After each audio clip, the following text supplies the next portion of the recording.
Hey guys, today I'm going to do a little review or demo of the Weymic WM57 microphone. It's a cardioid dynamic microphone. It's supposed to be a ripoff of an SM57 and it looks exactly like it.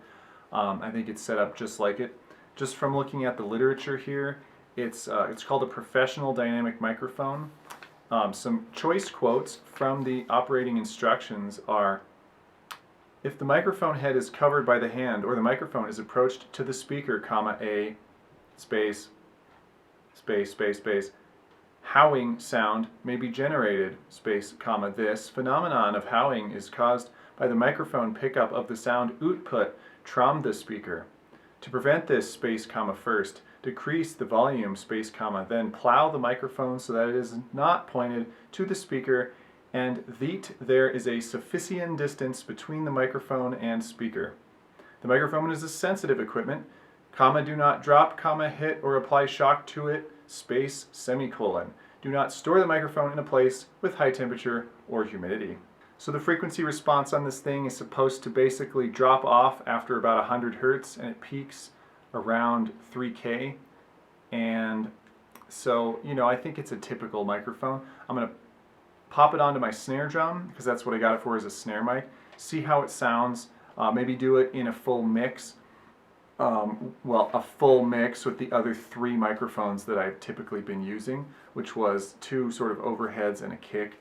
We're going to see what it adds or whatever. I don't have a real 57 to compare it to. I assume that this is not going to be quite as good. But if it's serviceable, it's only about 12 bucks, and this review is not paid or sponsored, and I didn't get anything for free, but I thought for 12 bucks, whatever, I'll go out on the limb, and if it makes sound at all, I'll probably be okay. Okay, so here we have the Weymic WM57. Just got it from Amazon for about 12 bucks. Comes in this tiny box. Inside there is what I assume is a fake leather carrying pouch. It says Weymic on it, and an instruction manual that says professional dynamic microphone. Gives you all the specs here. So inside the pouch we find in plastic one dynamic microphone that is obviously intended to be an SM57 copy, which is the reason I bought it. Okay, so we're going to check out this mic on the kit. So I don't have another mic stand, and I'm cheap, so I'm gaff taping it to a cymbal boom stand, whatever. The deal is I've got an XY set of overheads up here, and I've got a kick mic, and then I've got this WM57 right on my snare, pretty close up. We're going to see what it sounds like by itself, with all the other mics, and then all the other mics without it, to see what, if anything, it adds.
So in conclusion, I think the mic works. It's not appearing to have any distortion or any problem handling the sound output from a snare drum from 2 inches away or whatever. So it's a valid alternative to an actual SM57. Now, does it work as well? I'm not exactly sure. I've used a bunch of 57s, but I don't have one here to do an A/B comparison with. But at 12 bucks, I don't think it's a big deal if it's slightly not as good, but I don't hear it as being like outrageously bad. So in my book, it's a win.